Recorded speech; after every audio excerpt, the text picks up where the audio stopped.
Hello everyone, আসসালামু আলাইকুম। সবাইকে আমন্ত্রণ জানাচ্ছি আমাদের নিয়মিত আয়োজন নারী উদ্যোক্তার সাফল্য অনুষ্ঠানে এবং সাথে আছি আমি হাসিনা আনসার নাহার। প্রিয় দর্শক, প্রতি পর্বেই আমাদের স্টুডিওতে একজন নারী উদ্যোক্তা আমন্ত্রিত থাকেন। আজকে আমাদের স্টুডিওতে আমন্ত্রিত আছেন কাকলি আপা। পুরো অনুষ্ঠান জুড়েই কাকলি আপা আমাদের সাথে থাকবেন এবং তার জানা অজানা সকল তথ্য আমরা জানবো। তিনি কিভাবে একজন সফল নারী উদ্যোক্তা হয়ে উঠলেন সেই গল্পটাও আমরা কাকলি আপার কাছ থেকে শুনবো। চলুন দর্শক, আমরা চলে যাই কাকলি আপুর কাছে। কেমন আছেন আপু? আসসালামু আলাইকুম। ভালো আছি আপু, আপনি কেমন আছেন? আমি খুবই ভালো আছি। আপনার পুরো নাম কাকলি আলম। কাকলি আলম আপু, আপনাকে মাশাআল্লাহ অনেক প্রিটি লাগছে। আর আপনি আছেন আমি ভালো না থেকে পারবো। দর্শক, আপনারা কি ভালো না থেকে পারবেন? কাকলি আপা যা মিষ্টি এবং যা কাজের, ওনার খাবারও জাস্ট ওয়াও বলবো। আচ্ছা, আমরা শুরু করি। আপনার পরিচয়টা আপনিই দিন আমাদের দর্শকদের। আমার নাম কাকলি আলম। আমার একটা খাবারের পেজ আছে, নাম হচ্ছে মধ্যাহ্ন। আর বুটিক্সের একটা বুটিক্সেরও আছে, বুটিক্সের নাম, পেজের নাম হচ্ছে কাকলি ফ্যাশন। মধ্যাহ্ন, চমৎকার নাম। এই নামটা কি আপনি দিয়েছেন? মধ্যাহ্ন নামটা আসলে আমার এক কাজিন দিয়েছে, যেহেতু দুপুরে খাবার প্রোভাইড করতাম, সেজন্য নামটা মধ্যাহ্ন দেওয়া হয়েছে। এখন কি শুধু দুপুরেই দিচ্ছেন? এখন দুপুর মানে সব সময় নামটা আসলে নামটা না একদম হৃদয় ছোঁয়া নাম আর একদম আনকমন। আমি শুনিনি এর আগে কখনো এই নামটা। তো আপনার এই খাবারের বিজনেসে আসার শুরুটা জানতে চাচ্ছি। আসার শুরুটা হচ্ছে, শুরুর দিকে আমি জব করতাম। 2009 এর দিকে আমি জব করতাম। আচ্ছা, কোথায় জব করতেন? জব করতাম আমি একটা বুটিক্স হাউসে জব করতাম, সেটা হচ্ছে অন্নমেলা। যখন ওখানে জব করলাম, তারপর ওখান থেকে আমি চলে আসলাম অঞ্জনসে। অঞ্জনসে কিছুদিন জব করার পরে আমি চলে মানে ওখান থেকে আরেকটা জায়গায় জব করলাম সাতুরিতে। সেখানে দেখতাম একটা লোক খাবার দিত, দুপুরের খাবার দিত।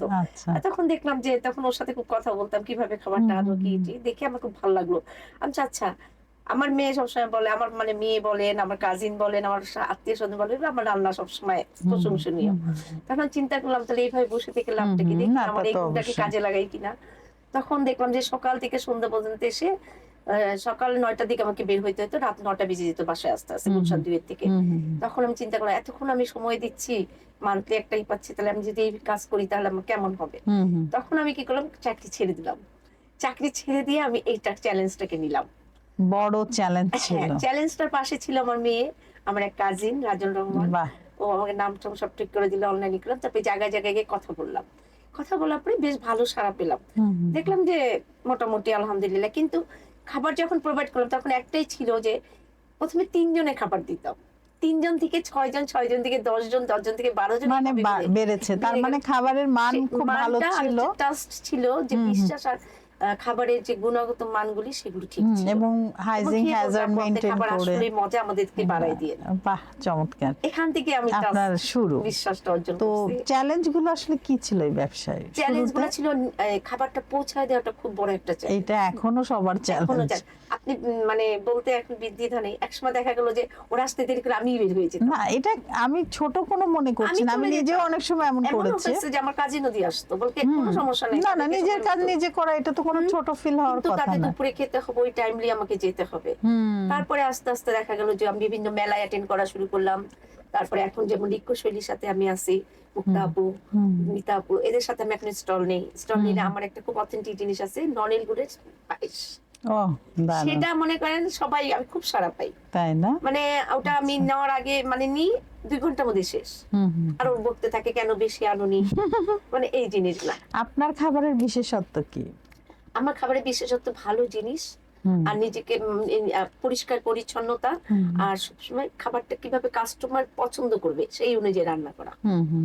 এই জিনিসগুলো সবসময় আমি মেনটেন করে চলছি, যে আজকে মানে এইভাবে ভালো রান্নাম, কালকে কারণ না, একই রকম একই মান রেখেছেন এবং মাপটাও ঠিক রেখেছেন। যেমন আমরা কিন্তু অনেক রেস্টুরেন্টে দেখি, মানে সব জায়গায় স্বাদ একই রকম থাকে, কারণ তাদের ওই যে একটা মাপ থাকে, ওই মাপ অনুযায়ী ওরা রান্না করে।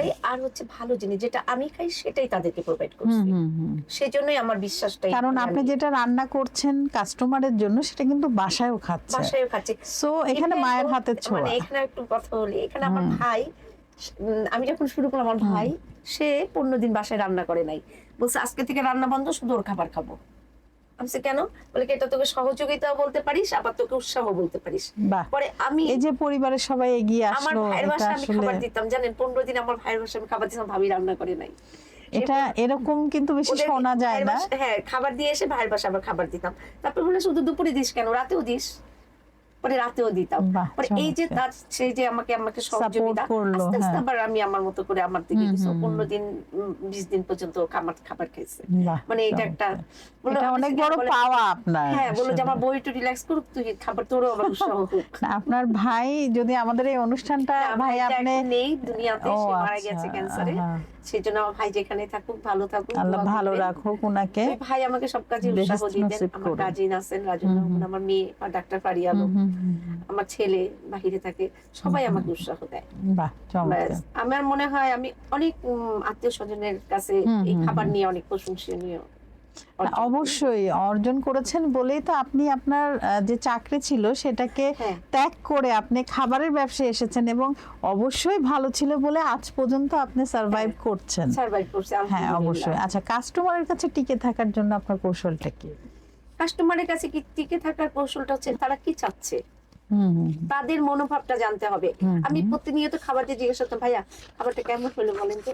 বলে, আপু অসাম হয়েছে, এরপরের দিন কিন্তু এইটা চাই, প্রথম যেটা যে ওটা চাই। মানে আমার রান্নাগুলো তারা রিভিউ করে করে আবারই চাইতো। আচ্ছা, আচ্ছা। এই জিনিসটাই হচ্ছে কাস্টমারের কাছে পৌঁছে যাওয়া। আপু এটা দিতে পারবেন? হ্যাঁ দিতে পারবো। মানে আপনার কাছে কোনো না নেই, মানে আপনি সব পারবেন। কাস্টমারের মনোভাব বোঝাটাই হচ্ছে বোঝাটাই হচ্ছে আসলে, এবং তার সাথে আলোচনাও করে নেন তার কেমন পছন্দ, সে ঝাল বেশি পছন্দ না কম, বা তার কোনো সমস্যা আছে কিনা, হাই ব্লাড প্রেশার থাকতে পারে, ডায়াবেটিস থাকতে পারে। আমি জিজ্ঞাসা করতাম, বলতে আপু কোনো সমস্যা, আপনি রান্না একদম বাসার মতো, বাসার থেকে বউ এত ভালো রাঁধতে পারে না, আপনি দিবেন খাবার। বাহ, চমৎকার এই চমৎকার সব জিনিসগুলো, রিভিউ হ্যাঁ। আপনার, যার কারণে আপনার কাজ করার উৎসাহ আরো বেড়ে আরো বেড়ে গিয়েছে। গেছে। তো নতুন যারা এই বিজনেসে আসতে চায়, তো সেক্ষেত্রে আপনার পরামর্শ কি আমার থাকবে? পরামর্শ হচ্ছে আপু, খাবারের কোয়ালিটিটা ঠিক রাখতে হবে।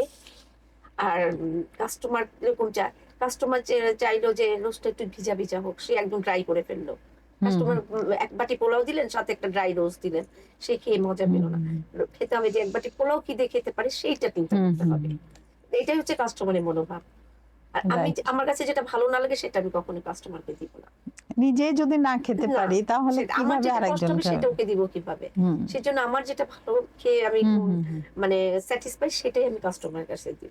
আচ্ছা, এবার আসি ড্রেসের ব্যবসায়। আপনি তো ড্রেসের বিজনেসও হ্যাঁ। করছেন, তো শুরুটা কেমন ছিল? শুরুটা ওই যে বললাম, আমি জব করতাম বুটিক্স হাউসে। ওই একই সাথে দুইটা রেডি করেছেন? প্রথমে বুটিক্স হাউসে, তারপরে আসলাম হচ্ছে খাবারের এটাতে। বুটিক্সে আচ্ছা। যখন দেখলাম যে এটা তো একটা ভালো বিজনেস, এই যে আমি দেশি প্রোডাক্ট, দেশীয় বুটিক্সে জব করতাম। আচ্ছা, সেখানে কোনো আচ্ছা। পাকিস্তানি ইন্ডিয়ান ছিল না, দেশি প্রোডাক্টটা ছিল। আমাদের মুসলিম নিয়ে কাজ করতো, তারপরে বলাকা সিল্ক, এগুলো নিয়ে কাজ করতো। তারপরে হচ্ছে আমাদের এই যে খাদি কাপড়, এইসবের উপরে কাজ করতো। তা দেখলাম যে আমাদের দেশি কাপড়ের তো অনেক মান, এটা যদি ঠিক মতো আরামদায়ক।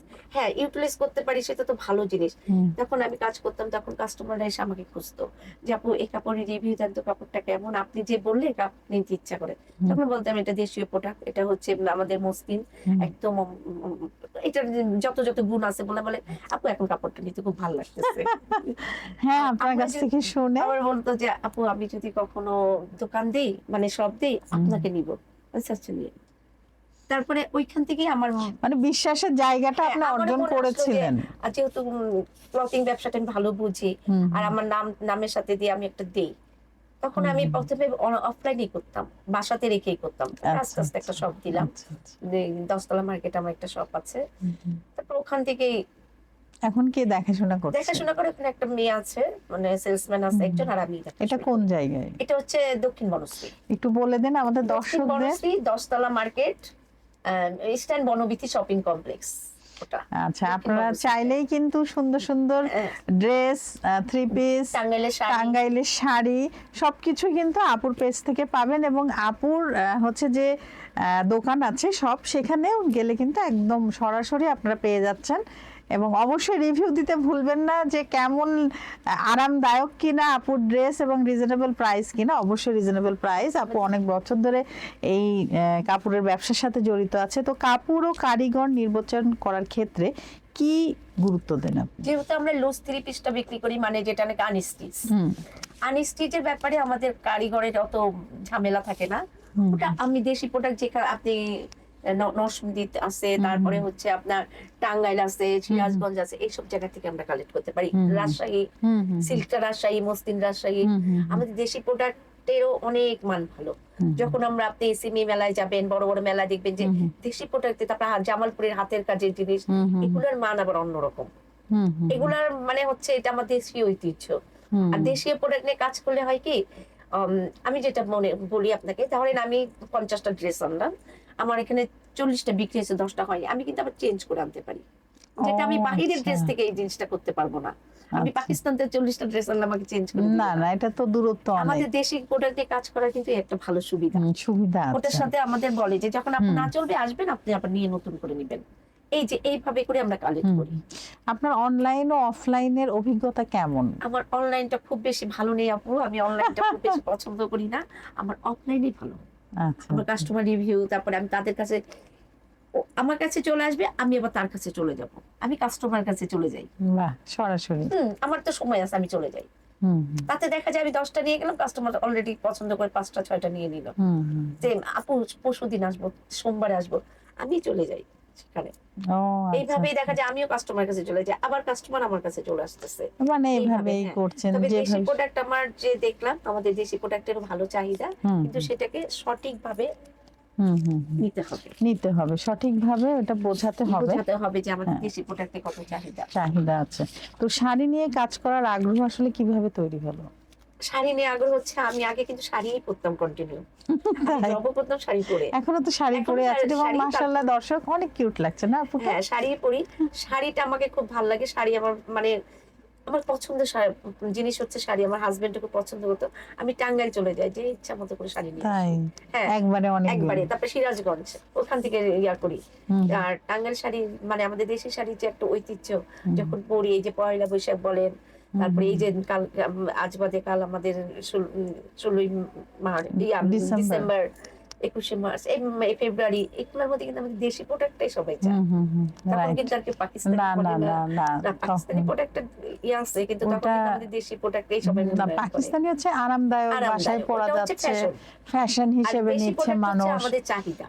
হ্যাঁ, আমাদের ঐতিহ্য, এটা তো অবশ্যই আমাদের রাখতে হবে। 21শে মেলায় একটা সরিয়া শাড়ি পরে যাবেন, আপনাকে কিন্তু অন্যরকম একটা ব্যাপার থাকবে। হ্যাঁ, একদম, সেখানে কিন্তু আপনাকে আলাদাই করা যাবে সবার থেকে। হ্যাঁ, অবশ্যই।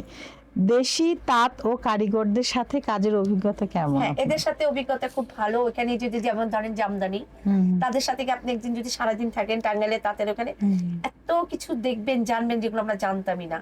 এবং ওদেরকে বললো, ওদের ব্যবহার খুবই অনেক অন্যরকম। ওরা, আমরা যখন কাজ করতে যাই, ওদের সামনে যাই, ওরা আমাদেরকে অনেক সম্মান করে। এবং যখন বলে ভাইয়া এটা কালো দিয়ে না, লাল দেন, এটা সাদা দিয়ে না, সবুজ দেন, সুতারি, এটা ওইভাবেই করে দেয়। চমৎকার। তো আপনার শাড়ির প্রধান আকর্ষণ কি? প্রধান আকর্ষণ হচ্ছে সুতাটা কতটা মোলায়েম হবে শাড়িটা, আর কালার, রং কম্বিনেশনটা, পাড়, এগুলো মিলেই একটি শাড়ি। দারুণ বলেছেন আপনি। তরুণ প্রজন্মকে শাড়িমুখী করতে আপনি কি উদ্যোগ নিয়েছেন?